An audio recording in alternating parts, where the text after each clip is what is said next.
Hi friends, welcome to my channel.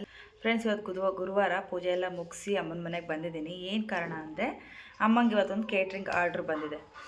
Dharmasthala ಸಂಘದಿಂದ ಬೆಳಗ್ಗೆ ತಿಂಡಿಗೆ ಮತ್ತು ಮಧ್ಯಾಹ್ನದ ಊಟಕ್ಕೆ ಅಂತ ಆರ್ಡ್ರ್ ಬಂದಿದೆ. ಸುಮ್ಮನಿರೋದು ನಿಮಿಷ. ಬೆಳಗ್ಗೆ ತಿಂಡಿ ಅದು ಎಷ್ಟೆಷ್ಟು ಜನಕ್ಕೆ ಮಾಡ್ತಾ ಇದೆಯಮ್ಮ? 65 ಜನಕ್ಕೆ ಬೆಳಗ್ಗೆ ತಿಂಡಿ ಪಲಾವ್ ಮೊಸರು ಗೊಜ್ಜು ಮಾಡಿಕೊಟ್ಟು ಕಳಿಸಿದ್ರು. ಈಗ 65 ಜನಕ್ಕೆ ಊಟ. ಹಂಗಾಗಿ ಬೀನ್ಸ್ ಪಲ್ಯ, ಹುರುಳಿಕಾಳು ಸಾರು, ರಸಮ್ಮು, ಅನ್ನ, ಆಮೇಲೆ ಪಾಯಸ, ಆಮೇಲೆ ಇನ್ನೇನಮ್ಮ ಹಪ್ಪಳ, ಉಪ್ಪಿನಕಾಯಿನೂ ಸಹ ಮನೇಲೇ ಮಾವಿನಕಾಯಿ ತಂದು ಉಪ್ಪಿನಕಾಯಿ ಹಾಕಿದ್ದಾರೆ, ಯಾವುದೂ ಹೊರಗಡೆ ತಂದಿಲ್ಲ. ಈ ಥರ ಮಾಡ್ತಾಯಿದ್ದೀವಿ. ಆಲ್ರೆಡಿ ಇದು 3ನೇ ಆರ್ಡ್ರು ಬಂದಿರೋದು ನಾವು ಶುರು ಮಾಡಿದಾಗಿಂದ. ಅದಕ್ಕೆ ಏನು ಮಾಡೋ ಉದ್ದೇಶ ಅಂತಂದರೆ, ಚನ್ನರಾಯಪಟ್ಟಣದಲ್ಲಿ ಏನಾರ ಸುತ್ತಮುತ್ತ ಇರೋರು ಯಾರು ವೀಡಿಯೋ ನೋಡ್ತಾ ಇದ್ದರೆ ಆದಷ್ಟು ಶೇರ್ ಮಾಡಿ. ಮನೆಯಲ್ಲೇ 100ರಿಂದ 200 ಜನದ ಗಂಟನೂ ಸಿಹಿ ಅಡುಗೆ ಮತ್ತು ಮಟನ್ ಅಡುಗೆನ ಮಾಡಿಕೊಡ್ತಾರೆ ಅಮ್ಮ. ಹಂಗಾಗಿ ನಾನು ಅಮ್ಮ ಇಬ್ಬರು ಸೇರ್ಕೊಂಡು ಮಾಡೋದು. ಹಿಂಗೇನಾರು ಆರ್ಡ್ರ್ ಬಂದರೆ ನಾನು ಹೆಲ್ಪಿಂಗಿಗೆ ಬಂದುಬಿಡ್ತೀನಿ. ಅದಕ್ಕೆ ಬೇಗ ಕೆಲಸ ಮುಗಿಸ್ಕೊಂಡು ಬಂದುಬಿಟ್ಟೆ. ಅದಕ್ಕೋಸ್ಕರ ನಿಮಗೆ ಶೇರ್ ಮಾಡ್ತಾಯಿದ್ದೀನಿ.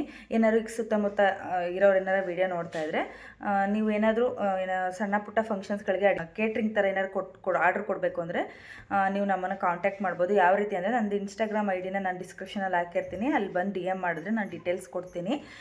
ಇಲ್ಲಿ ಯೂಟ್ಯೂಬಲ್ಲಿ ನಾನು ಯಾವುದೇ ರೀತಿ ಡೀಟೇಲ್ಸ್ ಹಾಕೋದಕ್ಕಾಗಲ್ಲ. ಅದಕ್ಕೋಸ್ಕರ ಏನಾರು ಅಡುಗೆ ಮಾಡೋದು ಏನಾರು ಆರ್ಡ್ರ್ಗಳಿದೆ, ನಮ್ಮ ಊರಿನ ಚನ್ನರಾಯಪಟ್ಟಣದ ಹತ್ರ ಸುತ್ತಮುತ್ತ ಇರೋವಂಥವ್ರು ಏನಾರು ಕೇಟ್ರಿಂಗಿಗೆ ಕೊಡಬೇಕು ಅನ್ನೋದಿದ್ರೆ ಕೊಡ್ಬೋದು. ಇಷ್ಟು ಹೇಳೋಕ್ಕೆ ಇಷ್ಟಪಡ್ತೀನಿ. ಅದಕ್ಕೆ ಈ ವ್ಲಾಗ್ ಮಾಡಿದ ಉದ್ದೇಶ ಇದೇನೆ. ಬೀನ್ಸ್ ಹೆಚ್ಚಾ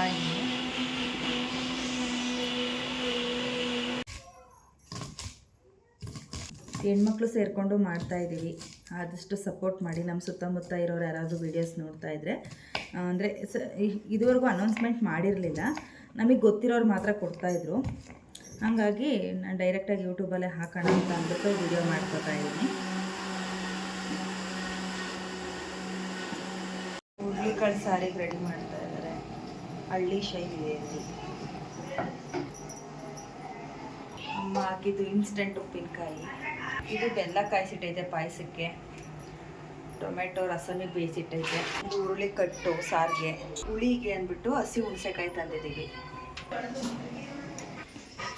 ಅನ್ನ ಮಾಡಿ 65 ಜನಕ್ಕೆ. ನನಗೆ ಬೀನ್ಸ್ ತೊಳ್ಕೊಬರಕ್ಕೆ ಹೋಗ್ತಾ ಇದ್ದೀನಿ. ಅಜ್ಜಿ ಪಾಪು ನಟಾಡಿಸ್ತೈತೆ. ಇವಳು ಸೀರೆ ಎಳ್ಕೊಬಂದಿಲ್ಲ, ಅಲ್ಲಾಡಿಸ್ತಾವಳೆ.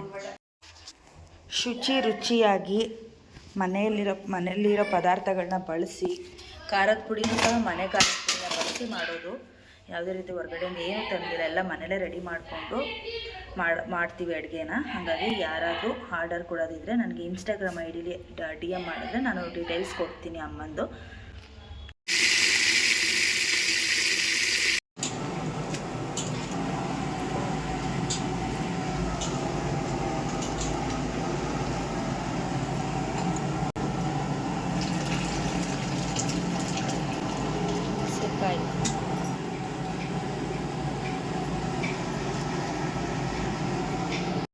ಅಪ್ಪ ಹೋದ್ಮೇಲೆ ತುಂಬ ಕಷ್ಟ ಆಗ್ತಾಯಿದೆ. ಸ್ವಲ್ಪ ಅಮ್ಮಂಗೆ ದುಡ್ಡಲ್ಲಿ ಕೆಲವರು ತುಂಬ ಜನ ಮೋಸ ಮಾಡಿಬಿಟ್ಟಿದ್ದಾರೆ. ಲಕ್ಷಾಂತರ ರೂಪಾಯಿ ದುಡ್ಡು ಅಂತಲೇ ಹೇಳ್ಬೋದು. ವಿಧಿ ಇಲ್ಲದೆ ನಾವು ಏನಾದರೂ ಒಂದು ಬಿಸ್ನೆಸ್ ಆರಿಸ್ಕೊಳ್ಳೇಬೇಕಿತ್ತು. ಅದಕ್ಕೋಸ್ಕರ ಈ ಕೇಟ್ರಿಂಗು ನಾವು ಸೆಲೆಕ್ಟ್ ಮಾಡ್ಕೊಂಡಿದ್ದು. ಮನೆಯಲ್ಲೇ ಇದ್ಕೊಂಡು ಮಾಡೋ ಅಂಥದ್ದು ಆಗಬೇಕಲ್ವಾ. ಹಂಗಾಗಿ ನಾನು ಇಬ್ಬರು ಅಮ್ಮಂಗೆ ತುಂಬ ದಿವಸದಿಂದ ಅಭ್ಯಾಸ ಇರೋದ್ರಿಂದ ದೊಡ್ಡ ಅಡುಗೆ ಮಾಡಿ ನಮಗೆ ಇದೊಂದು ಬೆನಿಫಿಟ್ ಆಗುತ್ತೆ ಅಂದ್ಬಿಟ್ಟು ನಾವು ಇದನ್ನು ಸೆಲೆಕ್ಟ್ ಮಾಡ್ಕೊಂಡ್ವಿ. ನಿಮಗೆ ಇದ್ರ ಬಗ್ಗೆ ಏನು ಅನಿಸುತ್ತೆ? ಆದ್ರೂ ಮೋಸ ಮಾಡಬಾರ್ದು ಇಸ್ಕೊಂಡಿದ್ದ ದುಡ್ಡಿಗೆ ಅಂತ ಹೇಳೋಕ್ಕೆ ಇಷ್ಟಪಡ್ತೀನಿ. ಈ ವಿಡಿಯೋ ಏನಾರ ಅವ್ರು ನೋಡ್ತಾ ಇದ್ದರೆ ಅವ್ರಿಗೆ ಒಂದು ಅರಿವು ಮೂಡಲಿ. ಅವರು ನಮ್ಮ ಕಷ್ಟಕ್ಕಾಗಿರ್ತಾರೆ, ಅವ್ರು ದುಡ್ಡು ಇಸ್ಕೊಂಡು ನಾವು ಬಳಸ್ಕೊಂಡಿರ್ತೀವಿ ಅಂತ ಅಂದ್ಕೊಬೇಕು ಅಂತ ಹೇಳ್ತೀನಿ. ಅದರಿಂದ ನಮಗೆ ಹೊಡೆತ ಬಿದ್ದಿದೆ. ಅದಕ್ಕೋಸ್ಕರ ನಾವು ನಾನು ಸೇರಿಕೊಂಡು ಈ ರೀತಿಯಾಗಿ ಮನೇಲಿ ಸಣ್ಣ ಬಿಸ್ನೆಸ್ ಥರ ಶುರು ಮಾಡ್ಕೊಂಡಿದ್ದೀವಿ. ಈಗ ಸಾಂಬಾರು ಆಯಿತು, ಅದಕ್ಕೆಲ್ಲ ಒಂದೊಂದು ಬಾಕ್ಸಿಗೆ ಹಾಕಿಡ್ತಾ ಇದ್ದೀವಿ. ಇದನ್ನು ದೊಡ್ಡ ಟಿಫಿನ್ ಕ್ಯಾರಿಯರ್ ತಂದು ಇಟ್ಕೊಂಡಿದ್ದಾರೆ ಕೊಟ್ಟು ಕಳಿಸಿದ್ದಕ್ಕೆ ಅಂದ್ಬಿಟ್ಟು. ಇದೆಲ್ಲ ಸೆಟ್ ಆದರೆ ಒಂಚೂರು ಆರ್ಡ್ರ್ಗಳು ಬರೋಕ್ಕೆ ಶುರು ಆದರೆ ಒಂದು 10,000 ರೂಪಾಯಿಂದು ಟಿಫನ್ ಕ್ಯಾರಿಯರ್ಗಳಿಗೆ ಹಾಕಿ ತರೋಣ ಅಂತ ಅಂದ್ಕೊಂಡಿದ್ದೀವಿ. ಒಂದು 15,000 ಬೇಕು ತರಲಿಕ್ಕೆ. ಈಗ ಅಲ್ಲಲ್ಲೇ ಒಂದೊಂದು ಆರ್ಡ್ರ್ ಬರ್ತಾ ಇರೋದ್ರಿಂದ ಸ್ವಲ್ಪ ಬಂಡವಾಳ ಹಾಕಿಲ್ಲ. ಈಗ ಮನೆಯಲ್ಲಿರೋ ಪಾತ್ರೆಗಳನ್ನೇ ಬಳಸಿ ಮಾಡ್ತಾಯಿದ್ದೀವಿ. ಊಟಕ್ಕೆ ಇಟ್ಕೊತೀವಿ. ಇಷ್ಟು ಸಾರು ಅನ್ನ ರೆಡಿ ಆಯಿತು. ಪಾಪ ಅಮ್ಮ ತುಂಬ ಕಷ್ಟಪಟ್ಟು ಮಾಡ್ತಾಯಿದ್ದಾರೆ. ಸಪೋರ್ಟ್ ಏನಾರ ಸಿಕ್ಕಿದ್ರೆ ಇನ್ನೂ ಒಳ್ಳೆಯದಾಗತ್ತೆ. ಶೇರ್ ಮಾಡಿ ಆದಷ್ಟು. ನಿಮಗೊಂದು ಅನ್ಕೋಬೋದು ಎಷ್ಟು ಅಮೌಂಟ್ ತೊಗೊಂಡಿದ್ದಾರೆ ಈ ಒಂದು ಕೇಟ್ರಿಂಗಿಗೆ ಅಂತನ. ಬೆಳಗ್ಗೆ ತಿಂಡಿ ಮತ್ತು ಮಧ್ಯಾಹ್ನದ ಊಟಕ್ಕೆ ಟೋಟಲ್ ನಮಗೆ ಅವರು 7,000 ಕೊಟ್ಟಿದ್ದಾರೆ. ಸ್ಟಾರ್ಟಿಂಗಲ್ಲಿ ಸ್ವಲ್ಪ ನಾವು ಕಮ್ಮಿ ಪ್ರೈಸನ್ನೇ ಮಾಡಿರೋದು. ನಿಮಗೇನು ಅನ್ನಿಸ್ತು ಈ ಬೆಲೆ ನೋಡಿ? ಹುರುಳಿಕಾಳು ಸಾರಿಗೆ ಬೆಣ್ಣೆನೂ ಸಹ ಹಾಕಿದ್ವಿ, ಅಂದರೆ ಎಲ್ಲ ಅಣಿಯಾಗಿ ಮಾಡಿ ಕೊಡ್ತೀವಿ ಅಂತ ಹೇಳ್ಬೋದು.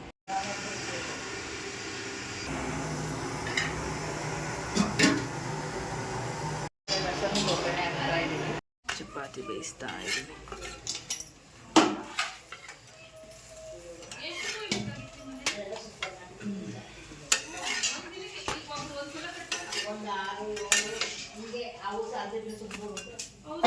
ಕಡಲೆಬೇಳೆ ಬೇಯಿಸಿದ್ದೀವಿ.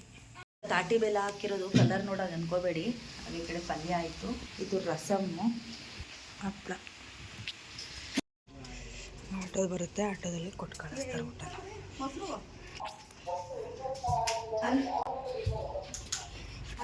ಮಾಡ್ಕೋಬೇಕಾ?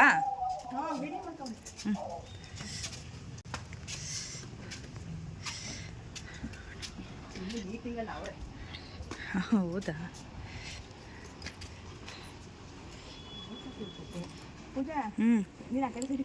ನಾನಾ ಏನು ಅಂಬರಲ್ಲಪ್ಪ. ಇಲ್ಲಿ ಕೆಳಗೆ ರಿಲಯನ್ಸ್ ಪಾರ್ಕ್ ಕೆಳಗೆ ಮೇಕತ್ತಂಗಿಲ್ಲ. ನೀನು ಆಟೋದಲ್ಲೇ ಕೂತ್ಕೋ, ನಾನು ಆಟೋದಲ್ಲೇ ಕೂತ್ಕೊಳ್ಳೋದು. ಸರಿ ಸರಿ ತಿನ್ಬಿಡು ಬಾ. 15 ಚಪಾತಿ ಅಂತ ಕೇಳಿಸ್ಕೊಂಡು ಬರೀ 15 ಚಪಾತಿ 17 ಚಪಾತಿ ಕೊಟ್ಟು ಕಳಿಸಿದ್ವಿ, ಒಂದು 2-3 ಸೇರಿಸಿ. ಈಗ ನೋಡಿದ್ರೆ 75 ಚಪಾತಿ ನಾವು ಹೇಳಿರೋದು ಅಂತ ಫೋನ್ ಮಾಡಿದ್ರು. ಅರ್ಧ ಗಂಟೆ ಟೈಮ್ ಕೊಡ್ತೀವಿ, ಒತ್ತು ಕೊಡಿ ಅಂತ. ಸ್ವಲ್ಪ ಕಳಿಸಿರೋ ಹಸಿಟ್ಟು ಇತ್ತು, ಅದ್ರ ಜೊತೆಗೆ ಇನ್ನೊಂಚೂರು ಕಲಿಸ್ಕೊಂಡ್ವಿ.